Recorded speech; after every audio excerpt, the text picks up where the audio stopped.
Roman लोग मनोरंजन के लिए इंसानों को मरते हुए देखते थे। आज हम 22 लोगों को एक गेंद के पीछे भागते हुए देखते हैं और उनके हारने पर रोते हैं। क्या ये तरक्की है? सुनने में यह सवाल शायद थोड़ा मजाकिया लगे, लेकिन असल में आज की हमारी पूरी बातचीत का सार यही है। हम खेल और संघर्ष की तरफ इतना क्यों खींचते हैं? क्या वजह है कि एक क्रिकेट मैच हमें युद्ध जैसा लगने लगता है और अपनी टीम की हार वो एक पर्सनल बेइज्जती जैसी क्यों महसूस होती है? इसके पीछे दिमाग का क्या खेल है?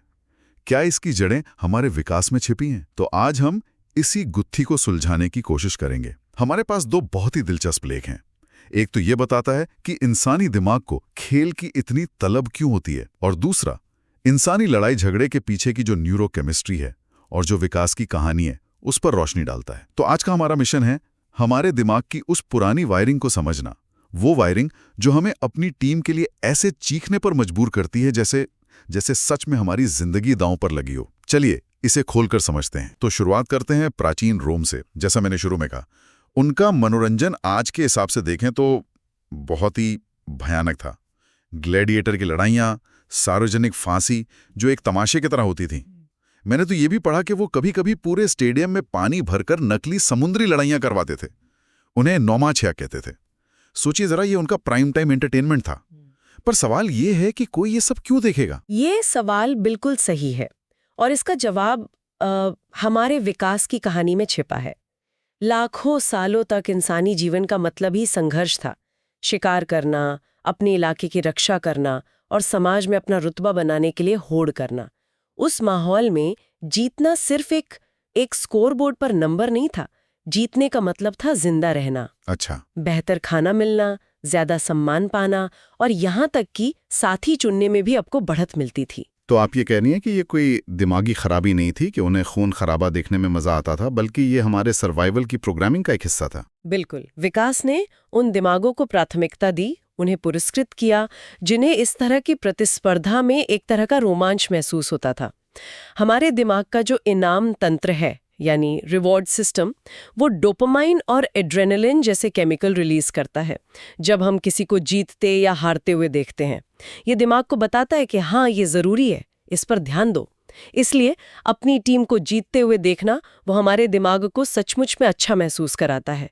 ये कोई नई आदत नहीं, ये हमारी बनावट का हिस्सा है। अच्छा, तो वो जो अपनी टीम को जीतते देखकर एक अजीब सी खुशी होती है जो छाती चौड़ी हो जाती है, वो असल में मेरे दिमाग का एक बहुत पुराना स्विच है एकदम सही। और वो स्विच आज भी मौजूद है, जो ऑन हो जाता है। वाह। तो अगर वो प्राचीन हार्डवेयर आज भी हमारे अंदर है, तो आज की दुनिया में उसका सॉफ्टवेयर कैसे चलता है?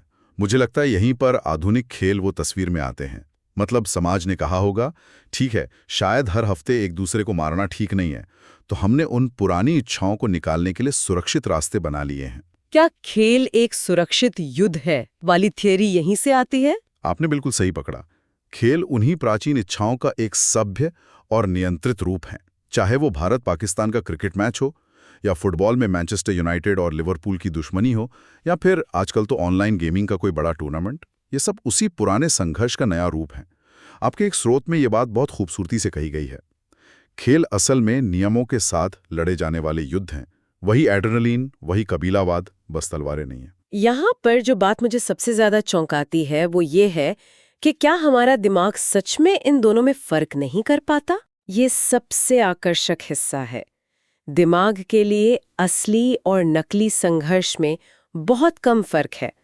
जब आप अपनी टीम को आखिरी गेंद पर मैच जीतते हुए देखते हैं, तो आपके दिमाग के लिए वो सिर्फ एक खेल नहीं है, वो एक सर्वाइवल सिमुलेशन है। स्रोत इसे बहुत सादगी से समझाता है। युद्ध वो है असली जिंदगी का संघर्ष और खेल वो है नकली जिंदगी का संघर्ष। लेकिन दिमाग की जो केमिकल प्रतिक्रिया है वो दोनों में लगभग एक जैसी है। एक जैसी? हाँ, दिमाग के लिए ये आज भी हम बनाम वे की लड़ाई है। रुकिए, ये तो कमाल की बात है। मतलब जब मैं वर्ल्ड कप फाइनल में अपनी टीम को जीतते देखकर सोफे पर उछल रहा होता हूं, तो मेरा दिमाग सचमुच वैसा ही महसूस कर रहा है जैसा मेरे किसी पूर्वज को एक असली लड़ाई जीतने पर होता था। ये तो अविश्वसनीय है यार। हाँ, काफी हद तक।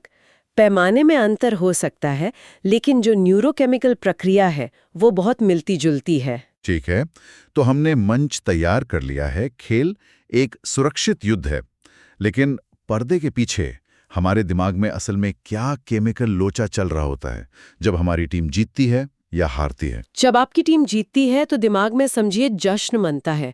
डोपामाइन, जिसे हम खुशी का केमिकल भी कहते हैं, उसका स्तर आसमान छूने लगता है।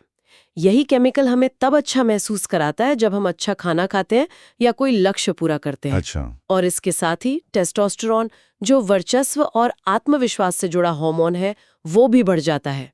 और दिलचस्प बात यह है कि ये सिर्फ खिलाड़ियों में नहीं बल्कि देखने वाले प्रशंसकों में भी बढ़ता है। अच्छा, तभी जीत के बाद सीना चौड़ा हो जाता है और लगता है कि आज तो अपनी भगवान है। तो ये सिर्फ एक एहसास नहीं, ये असली हार्मोनल बदलाव है। तो फिर हारने पर क्या होता है? हारने पर इसका ठीक उल्टा होता है। दिमाग में कॉर्टिसोल यानी तनाव हार्मोन का एक सैलाब सा आ जाता है। इससे गुस्सा, चिड़चिड़ापन और उदासी महसूस होती है। कुछ कट्टर प्रशंसकों के लिए तो ये एक अस्तित्व के संकट जैसा हो जाता है, जैसे उनकी अपनी पहचान का कोई हिस्सा हार गया हो। और जैसा मैंने कहा, सबसे हैरान करने वाली बात यही है कि ये सब तब हो रहा है जब आप सिर्फ सोफे पर बैठे हैं। दिमाग ये नहीं सोचता कि उन्होंने मैच जीता। दिमाग सोचता है हम ये जीत गए या हम युद्ध हार गए। वाह, तो मतलब हारने के बाद जो मेरा पूरा दिन खराब गुजरता है वो सिर्फ मेरा ड्रामा नहीं है, वो एक असली मापने लायक केमिकल प्रतिक्रिया है। अब मुझे अपने दोस्तों को ये समझाना होगा, लेकिन क्या ये सिर्फ खेल तक ही सीमित है या हमारी रोजमर्रा की लड़ाइयों में भी ये होता है, जैसे ऑफिस की पॉलिटिक्स या कोई तीखी बहस? ये एक बहुत अच्छा सवाल है और ये सिद्धांत खेल से कहीं आगे तक जाता है। जब भी इंसान किसी भी तरह की प्रतिस्पर्धा या संघर्ष में उतरता है, दिमाग में रसायनों का यही शक्तिशाली कॉकटेल बनता है। एड्रेनलिन आपको ऊर्जा और फोकस देता है, जिसे लड़ो या भागो प्रतिक्रिया कहते हैं। डोपामाइन आपको जीतने के लिए प्रेरित करता है, उस इनाम का वादा करके, और टेस्टोस्टेरोन आपको हावी होने और वो आत्मविश्वास का एहसास कराता है। इससे तो बहुत सी बातें साफ हो जाती हैं। ये समझाता है कि कुछ लोगों को तीखी राजनीतिक बहस करने में इतना मजा क्यों आता है, भले ही उसका कोई नतीजा ना निकले। ये बताता है कि एक मुक्केबाज को रिंग में चोट खाने के बावजूद जिंदा क्यों महसूस होता है। और ये उस विरोधाभासी बात को भी समझाता है जो कई सैनिक बताते हैं कि लड़ाई भयानक होने के साथ साथ एक तरह से नशीली भी हो सकती है। ये सिर्फ हिंसा का आकर्षण नहीं है, ये दिमागी न्यूरोकेमिस्ट्री है जो आपको उस अनुभव से बांध लेती है। बिल्कुल बिल्कुल। हानि सिर्फ सर्वाइवल और दिमाग के केमिकल तक ही सीमित नहीं है। स्रोत हमें कुछ और भी गहरे मनोवैज्ञानिक कारणों की ओर ले जाते हैं जो बताते हैं कि हम संघर्ष क्यों चाहते हैं। इनमें से सबसे बड़ा है कबीलावाद यानी ट्राइबलिज्म। कबीलावाद मतलब हम बनाम वे वाली मानसिकता। हाँ, इंसान स्वाभाविक रूप से सामाजिक प्राणी है। हमारे विकास के लाखों सालों में एक समूह या कबीले का हिस्सा होना जिंदा रहने की गारंटी देता था। अकेले इंसान का कोई अस्तित्व नहीं था और एक समूह को मजबूत और एकजुट करने का सबसे आसान और सबसे असरदार तरीका है एक बाहरी दुश्मन को परिभाषित करना। जब एक वे होते हैं तो हम और मजबूत हो जाते हैं। लेकिन क्या ये कुछ ज्यादा आसान जवाब नहीं है? क्या हम सच में बस शर्ट के रंग के आधार पर एक दूसरे से नफरत करने लगते हैं? ये तो बच्चों जैसी बात लगती है। सुनने में बचकाना लग सकता है, लेकिन ये प्रवृत्ति हमारे अंदर बहुत गहरी है। सामाजिक मनोविज्ञान में कई क्लासिक अध्ययन हुए हैं जहां शोधकर्ताओं ने लोगों को पूरी तरह से मनमाने ढंग से दो समूहों में बांटा, जैसे कि सिक्का उछालकर या शर्ट के रंग के आधार पर। अच्छा। और कुछ ही मिनटों के अंदर लोग अपने समूह के लोगों का पक्ष लेने लगते हैं और दूसरे समूह के लोगों के साथ भेदभाव करने लगते हैं। उन्हें कारण जानने की भी जरूरत नहीं होती है। राष्ट्रवाद, धार्मिक संघर्ष, राजनीतिक दुश्मनी और बेशक स्पोर्ट्स टीमों के प्रशंसकों के बीच की लड़ाइयाँ, ये सब इसी कबीलावाद के बड़े रूप हैं। मतलब ये हमारे दिमाग का एक डिफॉल्ट मोड है, दुनिया को हमारी टीम और उनकी टीम में बांटना। इसके अलावा और क्या कारण हो सकते हैं? डोपामीन रिलीज करता है। ये मनोविज्ञान हमें ये समझने में मदद करता है कि कुछ लोग दूसरों पर धौंस क्यों जमाते हैं, क्यों कुछ नेता अत्याचारी बन जाते हैं और क्यों कुछ शासक हमेशा युद्ध के बहाने ढूंढते रहते हैं। ये सिर्फ राजनीतिक या आर्थिक फायदे के लिए नहीं होता, कभी-कभी ये ताकत के एहसास का नशा होता है। तो जो स्कूल में बुली होते हैं या जो बॉस हमेशा पावर ट्रिपर रहते हैं, उनके दिमाग को शायद इसी से किक मिलती है। बहुत हद तक संभव है। और एक आखिरी मनोवैज्ञानिक कारण, अर्थ और पहचान की तलाश। अर्थ और पहचान। लड़ाई झगड़े से इसका क्या लेना देना? सोचिए, आज की दुनिया कितनी जटिल और अनिश्चित है। संघर्ष वो चीजों को सरल बना देता है। ये दुनिया को अच्छाई बनाम बुराई या सही बनाम गलत के साफ खांचों में बांट देता है। सही बात है। युद्ध या कोई बड़ा संघर्ष लोगों को एक साझा उद्देश्य दे सकता है, एक पहचान दे सकता है और खुद को एक बड़ी कहानी में नायक के रूप में देखने का मौका दे सकता है।